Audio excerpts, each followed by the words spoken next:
4G 5G ಯುಗದಲ್ಲಿ China ಸದ್ದಿಲ್ಲದೆ ಹೊಸ ಕ್ರಾಂತಿಯನ್ನೇ ಮಾಡಿಬಿಡ್ತಾ ಇದೆ. 4G 5G ಕಾಲವೆಲ್ಲವೂ ಕೂಡ ಹೋಗಿ ಚೀನಾ ದೇಶದಲ್ಲಿ ಮೊಟ್ಟ ಮೊದಲ ಬಾರಿಗೆ 10G ಇಂಟರ್ನೆಟ್ ಸೇವೆಯನ್ನು ಶುರು ಮಾಡ್ತಾ ಇದೆ. 10G ಸೇವೆ ಈಗ ಇಡೀ ವಿಶ್ವದಲ್ಲೇ ಚೀನಾ ದೇಶದಲ್ಲೇ ಮೊದಲಾಗಿದೆ. ಚೀನಾದ 10G ಇಂಟರ್ನೆಟ್ ಸ್ಪೀಡ್ ಎಷ್ಟು ಅಂತ ನೀವು ಕೇಳಿದ್ರೆ ನೀವು ಶಾಕ್ ಆಗ್ತೀರಾ. ಸಾಮಾನ್ಯವಾಗಿ 2 ರಿಂದ 2.5 ಗಂಟೆಯ ಒಂದು ಸಿನಿಮಾವನ್ನು ಡೌನ್ಲೋಡ್ ಮಾಡ್ಕೊಳ್ಳೋದಕ್ಕೆ ಭಾರತದಲ್ಲಿ 1 ಗಂಟೆಗೂ ಹೆಚ್ಚಾಗಿ ಸಮಯ ಬೇಕು. ಆದರೆ ಚೀನಾದ 10Gಯಲ್ಲಿ ಜಸ್ಟ್ 1 ಸೆಕೆಂಡ್ ಸಾಕು ಅಂತ ಹೇಳ್ತಾರೆ. ಚೀನಾದ 10G ಸ್ಪೀಡ್ ವೇಗ ಈಗ ಡೌನ್ಲೋಡ್ನಲ್ಲಿ 9834 Mbps, ಅಪ್ಲೋಡ್ 1008 Mbps ಹಾಗೂ ಲ್ಯಾಟೆನ್ಸಿ ಕೇವಲ 3 ಮಿಲಿ ಸೆಕೆಂಡ್ಗಳು. ಈ ಹೈ ಸ್ಪೀಡ್ ಇಂಟರ್ನೆಟ್ನಲ್ಲಿ 8K ಸಿನಿಮಾವನ್ನು ಕೇವಲ 72 ಸೆಕೆಂಡ್ಗಳಲ್ಲಿ ಡೌನ್ಲೋಡನ್ನು ಮಾಡ್ಕೊಳ್ಬೋದು.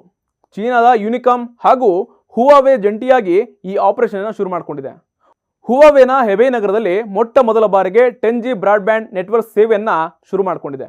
ಹೆಬೈ ನಗರದ ಹಲವು ಮನೆಗಳಿಗೆ ಸದ್ಯ ಈ ಹೈ ಸ್ಪೀಡ್ ಸೇವೆಯನ್ನು ಕೊಡ್ತಾ ಇದೆ. ಚೀನಾ ಮಾಡೆಲ್ಗಳನ್ನು ನಮ್ಮ ದೇಶದಲ್ಲಿ ಒಂದು ಕಡೆ ಇಡ್ತಾ ಇದ್ದಾರೆ. ಆದರೆ 10G ನೆಟ್ವರ್ಕ್ ಏನಾದರೂ ಕೂಡ ಬಂದರೆ ಚೀನಾ ಮಾಡೆಲ್ ಥರ ಆಗೋಗುತ್ತಾ ಅಂತ ಜನರ ಭಾವನೆಯಲ್ಲಿ ಈಗ ವ್ಯಕ್ತವಾಗ್ತಾ ಇದೆ.